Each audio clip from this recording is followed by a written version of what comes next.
बाई तुझा आशीर्वाद. प्रेक्षकांनो, मालिकेचा जबरदस्त ट्रॅक आता मालिकेमध्ये आलेला आहे.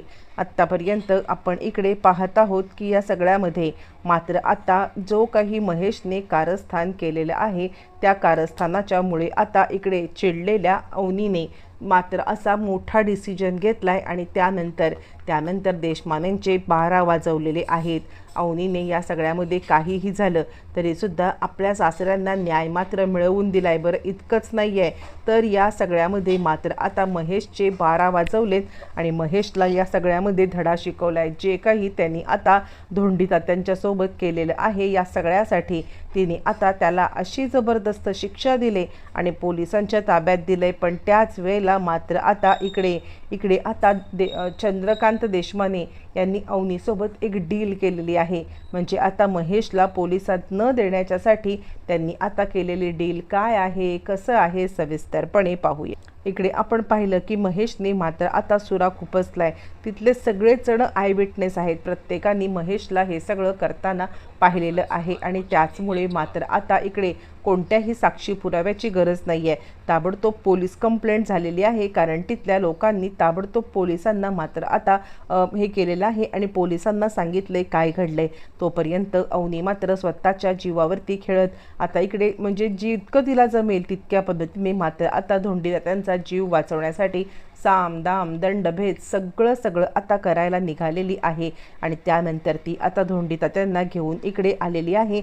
आल्यावरती मात्र आता ताबडतोब त्यांच्यावरती उपचार सुरू झालेले आहेत.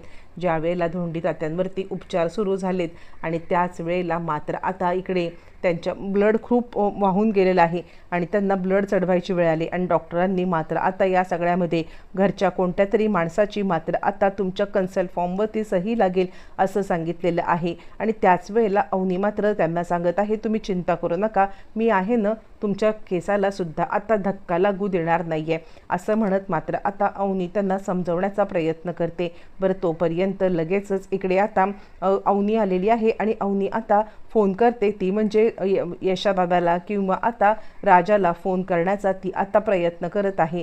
ज्या वेळेला यशा आणि राजाचा फोन लागत नाही अवनीच्या पायाखालची जमीन हादरली कारण या सगळ्यामध्ये मात्र आता कन्सर्न फॉर्मवरती सही करायची वेळ आलेली आहे. पण कन्सर्न फॉर्मवरती सही करण्यासाठी मात्र आता इकडे कुणीच त्यांची मुलगा नाही आहे. मग मात्र अवनीला धक्का बसला. इकडे ती नर्स सांगायला लागते जोपर्यंत कन्सल्ट फॉर्म सही होणार नाही आहे तोपर्यंत मात्र आता काही झालं तरी यांच्यावरती आपल्याला हे करता येणार नाही आहे, यांच्यावरती उपचार सुरू करता येणार नाही आहे.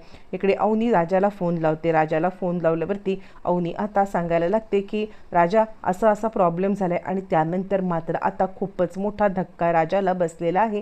राजा आता बोलायला लागलाय काय बोलताय तुम्ही, असं घडलं तरी कसं, कुणी केलं हे सगळं. आणि त्यावरती ती सांगते हे सगळं जे काही घडलंय ना ते सगळं माझ्यामुळे घडलेलं आहे. आणि त्यावरती राजा म्हणतो तुमच्यामुळे, काय बोलताय काय तुम्ही. आणि त्यावरती अवनी आता घडलेला प्रकार सांगते आणि राजा म्हणतो आम्ही थोड्याच वेळात तिकडे आता पोहोचत आहोत. यावरती मात्र आता लगेचच अवनी सांगायला लागते कन्सल्ट फॉर्मवरती सही करायचं आहे, तुम्ही इकडे आला नाहीत तोपर्यंत ऑपरेशन सुरू होणार नाही आहे. आणि त्यावरती तो म्हणतो तुम्ही आहात ना, तुम्ही करा ना सही. यावरती मात्र आता अवनी सांगायला लागते मी कशी सही करू, ते आता नातेवाईकांनी सही करायची. आणि यावरती मात्र आता राजा म्हणतो तुम्हाला तर आता माझे बाबा हे मुलीसारखं मानतात, तुम्ही सही करा की. असं म्हटल्यावरती अवनी मात्र लगेचच कन्सल्ट फॉर्मवरती मात्र आता सही करायला लागते. अवनी सांगायला लागते की मीच त्यांची सून आहे आणि मीच या सगळ्यामध्ये मात्र आता सही करायला तयार आहे. बरं, असं म्हटल्यावरती मात्र आता अवनीने सही केलेली आहे आणि अवनीने सही केल्यावरती मात्र तिकडे तोपर्यंत धोंडीचा त्या सांगतायत सून कुठे आहे माझी, सून कुठे आहे माझी, असं म्हणत ते आता अवनीला विचारत आहेत. ज्या वेळेला ते आता अवनीला विचारत आहेत आणि त्याच वेळेला मात्र आता अवनीला विचारल्यावरती इकडे आता त्यांना सांगण्यात आलेलं आहे काही चिंता करू नका. इकडे विमान घाबरलाय, तो घरी आलाय. घरी आल्यावरती तो आता सांगायला लागतोय खूप मोठा तिकडे राडा झालेला आहे. आणि त्यावरती देशमाने म्हणतात काय झाले तरी काय, तू असा घाबरा होऊन का तिकडून आलेला आहेस? आणि यावरती तो काही बोलणार तितक्यात आता देशपांड्यांना कॉल आलाय, चंद्रकांत देशपांड्यांना कॉल आलाय, तो म्हणजे मात्र आता तिकडच्या प्रिन्सिपलचा. आणि प्रिन्सिपल सांगायला लागतात काय करून काय बसला महेश? यावरती ते म्हणायला लागतात महेशने काय केलं? अवनी तिकडे आली होती ना? यावरती ते सांगायला लागतात अवनी तर सर्टिफिकेट घ्यायला आली होती, पण तुमच्या मुलाने जे काही कृत्य केलं ना ते महाभयंकर कृत्य आहे. त्यावरती देशपांडे म्हणतात काय केलं आणि काय महेशनी? महेश अरे केलंच तरी काय तू? आणि त्यावरती मात्र आता प्रिन्सिपल सर सांगायला लागतात कॉलेजच्या बाहेर आता ते अवनीच्या सासऱ्यांना यांनी चाकूने वार केला असं म्हटल्यावरती मात्र आता देशपांडे घाबरलेत. काय बोलताय तुम्ही? नाही महेश असं काहीच करू शकत नाहीये. आणि त्यावरती ते म्हणतात अहो सगळ्या मुलांनी बघितलं इतकंच काय, तर आता या सगळ्यामध्ये CCTV फुटेजसुद्धा आहेत तिकडे, त्यामुळे पोलीस आता येतील तेव्हा आम्हाला CCTV फुटेज द्यावे लागतील. यावरती मात्र आता अवनीची आई म्हणते काय झालंय काय, काही गडबड झाले का? यावरती देशपांडे म्हणतात तुमच्या मुलाने चिरंजीवानी माती खाऊन आलाय तिकडून. आणि त्यावरती मात्र आता इकडे अवनीची वहिनी विचारायला लागते काय झालं काय? त्यावरती मात्र आता महेश काय केलंस काय तू असं म्हणत देशपांडे त्याच्यावरती खूपच चिडलेले आहेत. आणि त्यावरती महेश आता सांगायला लागतो काही नाही, अहो त्यांनीच पहिल्यांदा हे केलं. तुम्ही मला सांगितलेलं ना की काहीही झालं तरी अवनीला मात्र आता सर्टिफिकेट मिळू द्यायचे नाहीयेत. यावरती ते म्हणतात मग सर्टिफिकेट मिळू द्यायचे नाहीत याचा अर्थ काय होतो? याचा अर्थ हा होतो का की आता तू तिच्यावरती मात्र आता तिच्या सासऱ्यांना चाकू मारून स्वतः आता जेलमध्ये जाशील? यावरती तो म्हणतो नाही चाकू तर त्यांचाच होता. यावरती देशपांडे म्हणतात चाकू त्यांचा असू दे काही असू दे, पण वार तू केला होतास ना, मग तू वार केलेलं तिथल्या 4 लोकांनी पाहिलंय. 4 काय 400 लोक होती तिथे असं प्रिन्सिपलचं म्हणणं आहे. बरं ते जाऊ दे, ती लोकांच्या पेक्षा आता तिकडे CCTV कॅमेरे आहेत आणि त्या CCTV कॅमेऱ्यामध्ये तू कॅप्चर झालेला आहेस. आता तुला वाचवणं अशक्य आहे, अशक्य.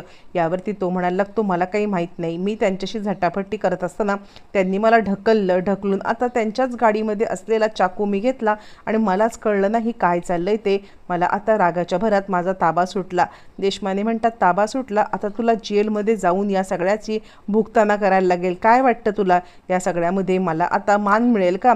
चंद्रकांत देशपांडे यांचा मुलगा मात्र आता जेलमध्ये जाऊन तिकडे आता हे सगळं कशासाठी, तर आता हे करण्याच्या ह्याच्याखाली ज्या वेळेला जेलमध्ये जाईल आणि त्यावेळेला मात्र आता या सगळ्यामध्ये काय घडेल हे आता तुला माहिती आहे. यावरती तो म्हणतो एक काम कर ना, प्रिन्सिपल सरांना लगेचच तिकडचे CCTV कॅमेरे हटवायला सांगा. यावरती देशपांडे म्हणतात त्याच्याने काय होणार आहे? CCTV कॅमेरे जरी हटवले तरी तिथले 400 लोकांनी हे सगळं दृश्य पाहिलंय ना. त्यावरती तो म्हणतो तुम्ही सांगा तर बाकीचं काय करायचं आपण नंतर बघू. असं म्हटल्यावरती लगेचच चंद्रकांत देशपांडे इकडे आता प्रिन्सिपल सरांना फोन करतात आणि ते रिक्वेस्ट करतात प्लीज जर का 1% जरी तुम्हाला मला मदत करायची इच्छा असेल तर आता तुम्ही तिथले CCTV कॅमेरे लगेचच हे करून टाका, ते फुटेज लगेचच डिलीट करून टाका. यावरती मात्र आता सर म्हणतात अहो असं काय करताय, CCTV फुटेज जरी डिलीट केलं तरी लोकांनी पाहिलंय ना. चंद्रकांत देशपांडे म्हणतात त्याचं काय करायचं ते मी बघेन, तुम्हाला जितकं सांगितलंय तितकं आता तुम्ही करा. असं म्हणत चंद्रकांत देशपांडेंनी मात्र आता इकडे CCTV फुटेज मॅनेज करण्यासाठी जे काही सांगितलंय ते सगळं प्रिन्सिपल सरांनी केलंय. झालंय CCTV फुटेज तर मॅनेज झालंय, पण आता अजूनही ज्या लोकांनी सगळं हे पाहिलंय ती लोक या सगळ्यामध्ये अजूनही आहेत. आणि चंद्रकांत देशपांडे सांगतात आता त्या लोकांचं काय करायचं आहे. यावरती तो सांगतो जे कुणी आता हे करण्यासाठी येतील आपल्यासोबत म्हणजे आता विटनेस म्हणून येतील त्या सगळ्यांना मात्र आता चांगलंच धमकवायचं आणि काहीही झालं तरीसुद्धा मात्र आता या सगळ्यामध्ये त्यांना समोर येऊच द्यायचं नाही आहे. यावरती अवनीची आई म्हणायला लागते पण हे सगळं तुला करायला सांगितलेलं कुणी, का हे सगळं तू केलंस? यावरती तो म्हणतो अगं मी मुद्दाम नाही केलंय, तुझ्या आता त्या मुलीला कॉल कर आणि तिला आता सांग या सगळ्यामध्ये काहीही झालं तरीसुद्धा माझं नाव समोर घेऊ नकोस किंवा कंप्लेंट करू नकोस. यावरती तो आपल्या बायकोला म्हणतो, बायकोला सांगायला लागतो तू आहेस ना, तुझं आता ती ऐकेल. यावरती ती म्हणते मी कसं कॉल करू, तिच्या आता सासऱ्यांवरती तुम्ही आता असा हल्ला केलेला आहे आणि असं असताना ती गप्प बसेल असं वाटतंय का तुम्हाला?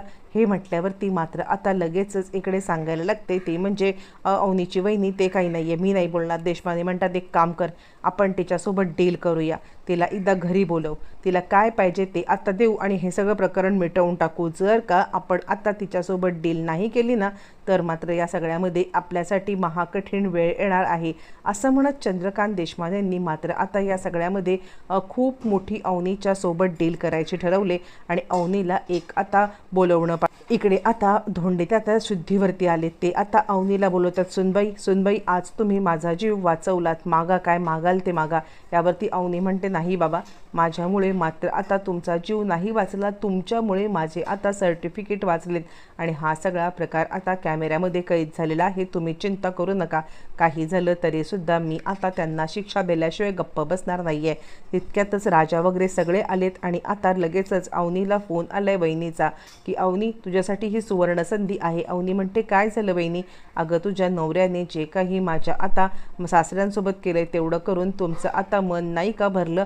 यावरती ती सांगायला लागते, हे बघ तुझ्यासाठी सुवर्ण संधी ही आहे की तू या सगळ्यामध्ये लवकरात लवकर इकडे ये. अवनी म्हणते, कशासाठी? आणि त्यावरती मात्र आता ती सांगायला लागते, तू ये, तुला सांगते. अवनी घरी आणि त्यावेळेला चंद्रकांत देशपांडे अवनीला मात्र डील देत आहेत. अवनीला सांगतायत, तू आता कंप्लेंट करायची नाहीये, त्या बदल्यात तुझे सगळे सर्टिफिकेट तुला आता देऊन नोकरी लागायची जबाबदारी आमची. अवनी सांगते, तुमच्या नोकरीच्या भिकेची मला आता गरज नाहीये. तुम्ही काहीही बोललात तरी सुद्धा तुमच्या या मुलाला शिक्षा होणार म्हणजे होणारच, असं म्हणत अवनी आपल्या मतावरती ठाम आहे. त्याच वेळेला मात्र आता महेश म्हणतो, भावाला इतक्या सुद्धा ह्याच्यामध्ये तू हे करू शकत नाहीयेस का? अवनी म्हणते, भाऊ म्हणायची लाज वाटते मला तुला, असं म्हणत अवनीने या सगळ्यामध्ये मात्र आता महेशला जेलमध्ये पाठवत कोणतीही डील मानण्यासाठी नकार दिलेला आहे.